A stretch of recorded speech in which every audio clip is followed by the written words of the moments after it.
El contenido que se muestra a continuación es netamente informativo. Su intención es recordar con respeto la gran persona que fue Jaime Garzón y su legado. No pretende hablar de política o generar odio hacia otras personas. Los hechos se narran tal cual como sucedieron. Yo meto las manos al fuego por todos los que tengan mi mismo talante, porque yo soy el candidato de los pobres. ¿De los pobres cuáles? ¿El doctor Augusto López es pobre? ¡Ay, no! ¡Dale cabeza, doctor Serpa! Vea, ¿y por qué soltaron a Don Botero? ¿Va a ser tesorero de su campaña o qué? En Colombia, hacer reír al país es un talento, pero hacer que los poderosos le teman a un chiste es una sentencia de muerte.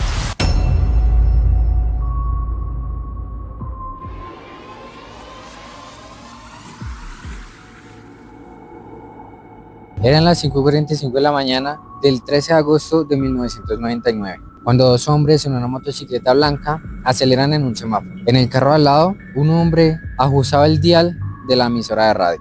6 disparos retumban en el aire. En cuestión de segundos, la historia de la televisión, del periodismo y de la política colombiana cambió para siempre.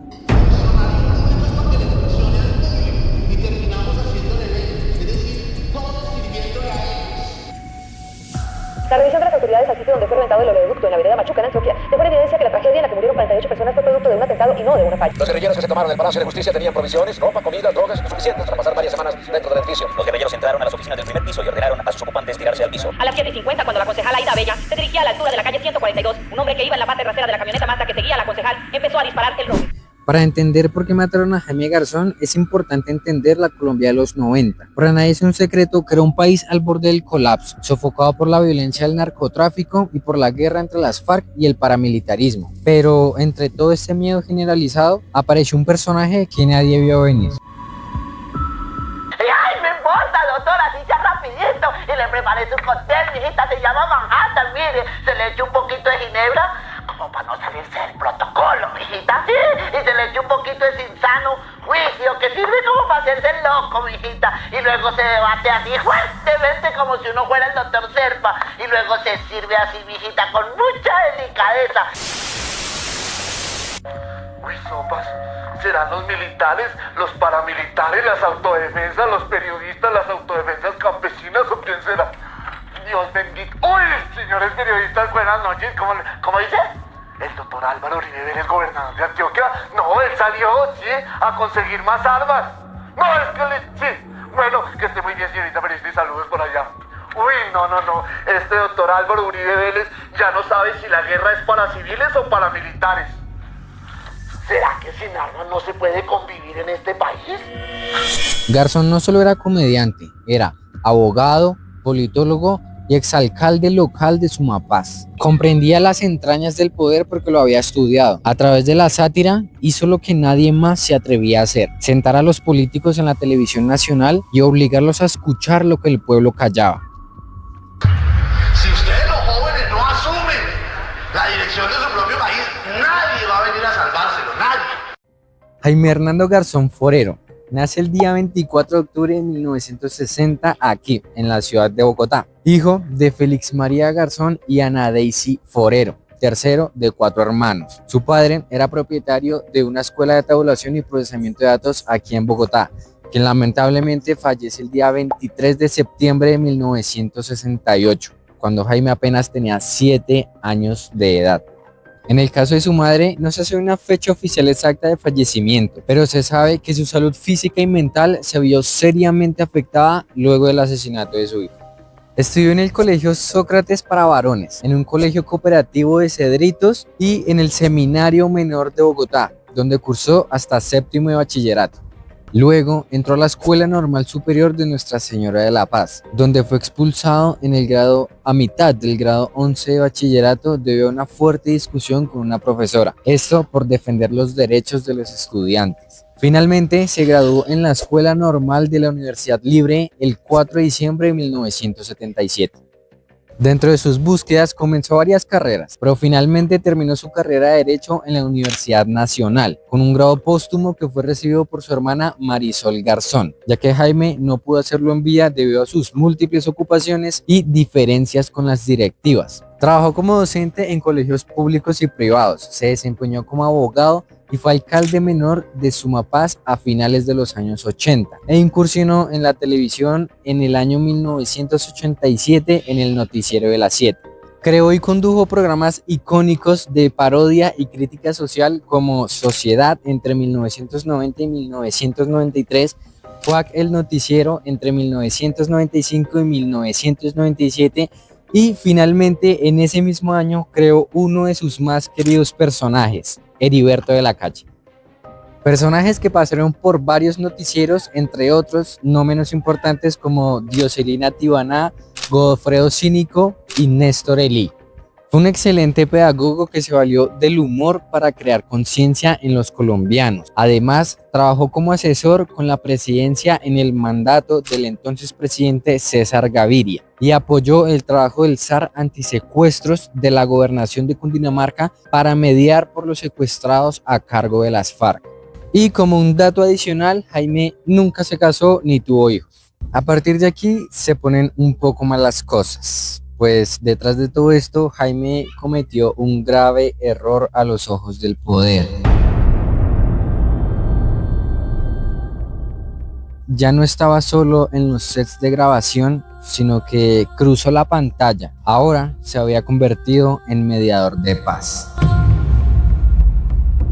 Cuando las FARC secuestraba a civiles y militares, Jaime utilizaba su carisma para hablar directamente con los comandantes guerrilleros en las montañas, logrando así la liberación de decenas de personas. Para las familias de los secuestrados, Jaime era un ángel, pero para ciertas fuerzas militares y paramilitares, Jaime no era un mediador de paz, era un aliado de la guerrilla. Uno de los hombres más temidos del paramilitarismo en Colombia, Carlos Castaño, máximo líder y fundador de las Autodefensas Unidas de Colombia, había puesto su mirada en él. Las amenazas y llamadas de advertencia comenzaron a llegar. Lastimosamente, para Jaime, su sentencia estaba firmada.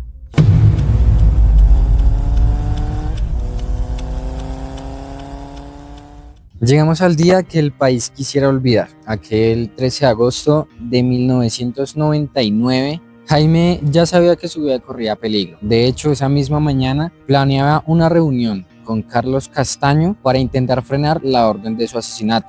Reunión a la cual lastimosamente Jaime nunca llegó. Eran las 5:45 de la mañana, a bordo de su Jeep Cherokee gris, cerca de la esquina de la carrera 40 con calle 24, una motocicleta con dos sicarios del grupo La Terraza de Medellín se alinean a su ventana. 6 disparos a quemarropa y el vehículo siguió rodando hasta estrellarse contra un poste.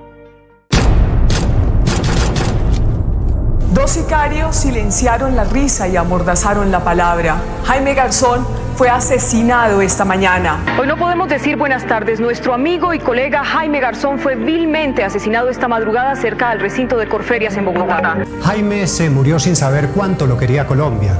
Nunca se imaginó lo profundo que habían marcado a nuestros corazones sus personajes, su humor inteligente y su compromiso por la paz.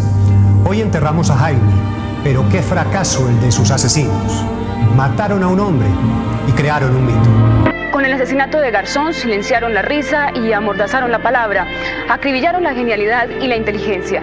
A nuestro amigo y a nuestro compañero, un sentido adiós. En un momento les tendremos las mejores entrevistas de Heriberto de la Calle. Y hasta aquí los deportes. País de mierda.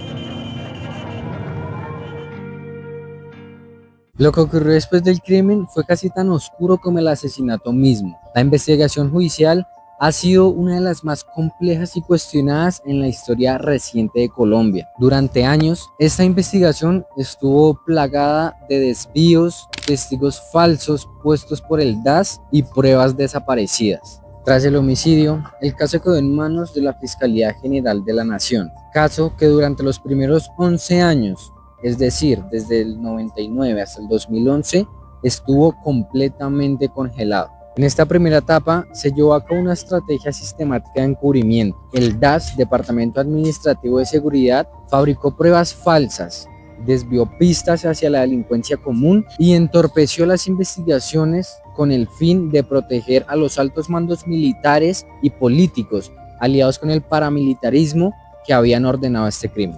En marzo de 2004, la justicia colombiana emitió una condena de 38 años de prisión en contra de Carlos Castaño, como autor intelectual de aquel homicidio. Confesión publicada por él mismo a través de su libro Mi Confesión en septiembre de 2001 y en varias entrevistas concedidas a medios de comunicación de la época. Sin embargo, para esa fecha, Carlos ya había sido asesinado internamente en su organización, por lo que nunca fue capturado por este proceso. Y los sicarios materiales fueron dejados en libertad por supuesta falta de pruebas debido a la manipulación del expediente.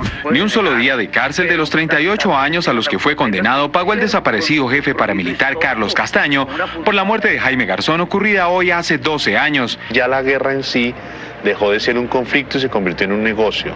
Tras el homicidio del comunicador fueron detenidos meses después Juan Pablo Ortiz alias El Bochas y Edilberto Antonio Serna alias Toño, quienes fueron señalados por un testigo del DAS. Sin embargo, luego terminaron absueltos. Pero la banda La Terraza reconoció haber cometido el homicidio y así lo confirmó en una versión en Justicia y Paz el extraditado exparamilitar Diego Fernando Murillo alias Don Berna, quien dijo que había dado la orden acatando instrucciones de Castaño. Entre 2010 y 2011, con la llegada de nuevos fiscales y la presión por parte de la familia y organizaciones de derechos humanos, se juntaron más de 30 cuadernos y pruebas reales.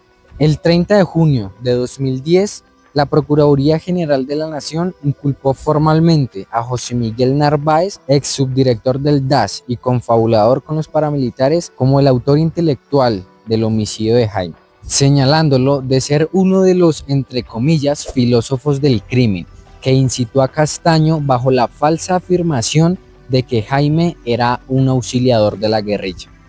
Tuvieron que pasar casi 2 décadas para que la justicia colombiana declarara este magnicidio como un crimen de lesa humanidad, probando y condenando a José Miguel Narváez a 30 años de prisión por su participación directa en este crimen en el año 2016. Por medio de confesiones tardías de parte de jefes paramilitares como Salvatore Mancuso y alias El Compadre, se reveló que el crimen fue ejecutado por parte de las Autodefensas Unidas de Colombia, en alianza con altos mandos del Estado y de las fuerzas paramilitares que veían con desconfianza la labor de Jaime Garzón al ser mediador de secuestros. Porque después del homicidio, del asesinato de Jaime Garzón, que fue una petición directa a Carlos de altos mandos militares. ¿Y qué trabajos hicieron a nombre de, mandados por Castaño o por la policía o por el ejército? ¿Denuncian ustedes aquí también?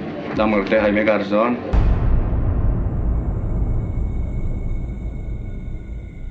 Aunque existen condenas clave como la de José Miguel Narváez y Carlos Castaño en 2004, la defensa de la familia y diversos colectivos sostienen que la investigación sigue abierta en aspectos estructurales, debido a que mandos militares de alto rango involucrados en la determinación y posterior encubrimiento y desaparición de pruebas del DAS nunca han recibido una condena definitiva, manteniendo zonas de impunidad en los niveles más altos de la red de macrocriminalidad. Más de 2 décadas después, las preguntas aún duelen, pero la memoria sigue intacta. Jaime Garzón le enseñó a Colombia a reírse de sus trágicas realidades, pero sobre todo a no agachar la cabeza ante la autoridad.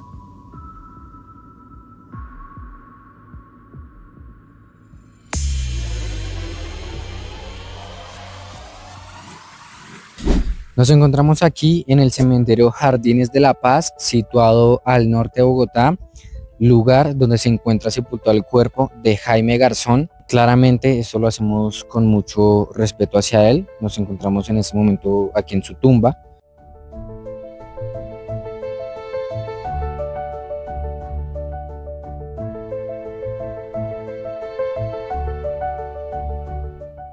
Nunca nadie se imaginó que la gente quisiera tanto a Jaime, pues ya no era el primo, el sobrino, el hermano, sino que eran los múltiples personajes que lograron interpretar el sentir del pueblo y sus necesidades. Esto se vio reflejado en la Plaza Bolívar cuando este grande lugar se vio pequeño para albergar a tanta gente que se reunió para llorar y gritar pidiendo justicia por ese desagradable crimen.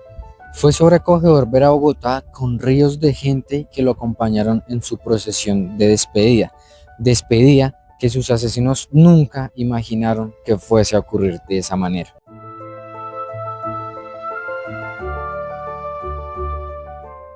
Hasta hoy su vacío permanece. Nadie ha podido ocupar el lugar que Jaime Garzón dejó en el corazón de los colombianos. Mataron al mensajero, pero no al mensaje.